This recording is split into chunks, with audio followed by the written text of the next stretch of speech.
हैं। दावा है कि लेबनान समेत विभिन्न मोर्चों पर अस्थायी युद्ध विराम लागू किया जाएगा। अमेरिका ईरान के आंतरिक मामलों में भी हस्तक्षेप नहीं रुकेगा। ईरान के उप विदेश मंत्री के अनुसार इस प्रारंभिक समझौते तक पहुंचने के लिए लगभग 15 घंटे तक लगातार बातचीत चली।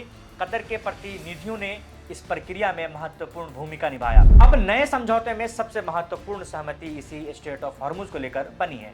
अमेरिकी राष्ट्रपति डोनाल्ड ट्रंप के अनुसार समझौते पर अंतिम हस्ताक्षर होने के बाद समुद्री मार्ग को फिर से खोल दिया जाएगा। अमेरिका और ईरान के बीच कई महीनों से चल रहा संघर्ष अब थम गया है। मिसाइलों के हमले, सैन्य कार्रवाई, तेल की सप्लाई पर संकट और तीसरे विश्व युद्ध जैसी आशंकाओं के बीच आखिरकार एक बड़ी खबर सामने आ गई है। अमेरिका और ईरान के बीच सीज फायर का ऐलान हो चुका है। जिस हॉर्मुज स्ट्रेट के बंद होने से पूरी दुनिया की अर्थव्यवस्था प्रभावित हो रही थी, उसे फिर से खोलने की तैयारी शुरू हो गई है। दावा है कि सैन्य कार्रवाई रुकेगी, प्रतिबंधों पर बातचीत होगी, हॉर्मुज स्ट्रेट खुलेगा और क्षेत्र में शांति बहाल करने की कोशिश की जाएगी। लेकिन क्या हकीकत में यह जंग खत्म हो गई है? आज के इस विशेष रिपोर्ट में हम विस्तार से समझेंगे कि अमेरिका और ईरान के बीच हुए इस शांति समझौते में क्या क्या तय हुआ है, हॉर्मुज स्ट्रेट को लेकर क्या सहमति बनी है और इसका असर भारत समेत पूरी दुनिया पर क्या पड़ सकता है।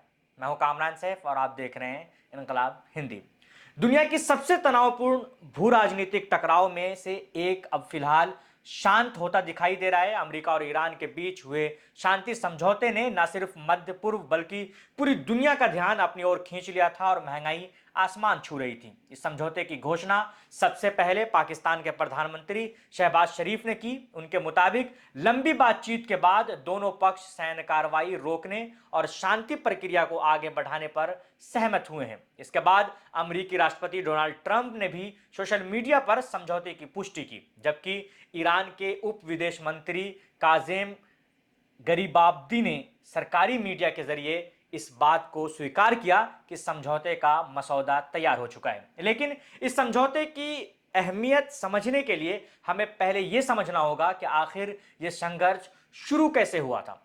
फरवरी में अमेरिका और इजराइल ने ईरान के खिलाफ बड़े सैन्य हमले शुरू किए थे। शुरुआती हमलों में ईरान के कई वरिष्ठ सैन्य अधिकारी और महत्वपूर्ण ठिकाने निशाने बनाए गए थे। इसके जवाब में ईरान ने अमेरिकी ठिकानों और इजराइल पर जवाबी हमले किए। हालात इतने गंभीर हो गए कि ईरान ने दुनिया के सबसे महत्वपूर्ण समुद्री मार्गों में से एक स्ट्रेट ऑफ हॉर्मुज को बंद कर दिया था। यहीं से वैश्विक चिंता बढ़ गई, क्योंकि दुनिया के समुद्री तेल व्यापार का एक बड़ा हिस्सा इसी रास्ते से होकर गुजरता है। खाड़ी देशों का तेल और गैस इसी मार्ग से एशिया, यूरोप और दुनिया के दूसरे हिस्सों तक पहुंचता है।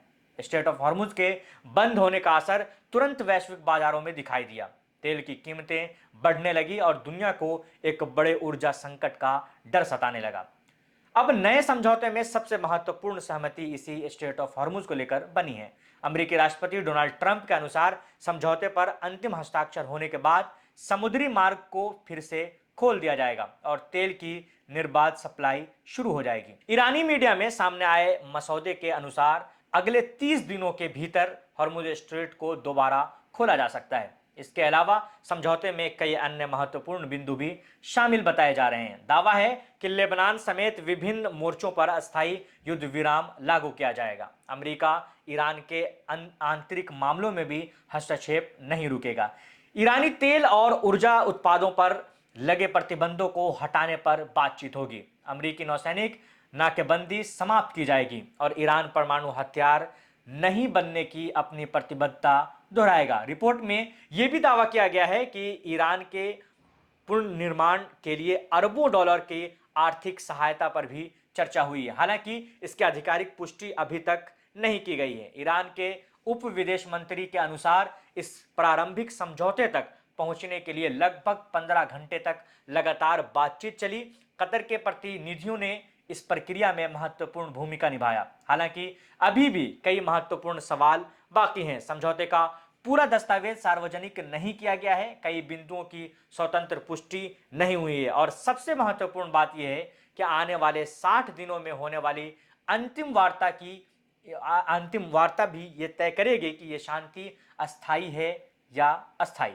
फिलहाल इतना जरूर कहा जा सकता है कि अगर यह समझौता सफल रहा तो इसका फायदा सिर्फ अमेरिका और ईरान को नहीं बल्कि पूरी दुनिया को मिलेगा। तेल की कीमतों पर दबाव कम होगा, वैश्विक व्यापार सामान्य होगा और मध्य पूर्व में लंबे समय से जारी अस्थिरता को कम करने में मदद मिल सकती है। लेकिन इतिहास यह भी बताता है कि मध्य पूर्व में शांति समझौते जितनी तेजी से होते हैं उन्हें लागू करना उतना ही मुश्किल होता है। यही वजह है कि दुनिया की नजरें अब शुक्रवार को होने वाले आधिकारिक हस्ताक्षर और उसके बाद के घटनाक्रम पर टिकी हुई हैं। क्या यह समझौता वास्तव में मध्य पूर्व में एक नए दौर की शुरुआत करेगा या फिर यह सिर्फ एक अस्थायी युद्ध विराम साबित होगा?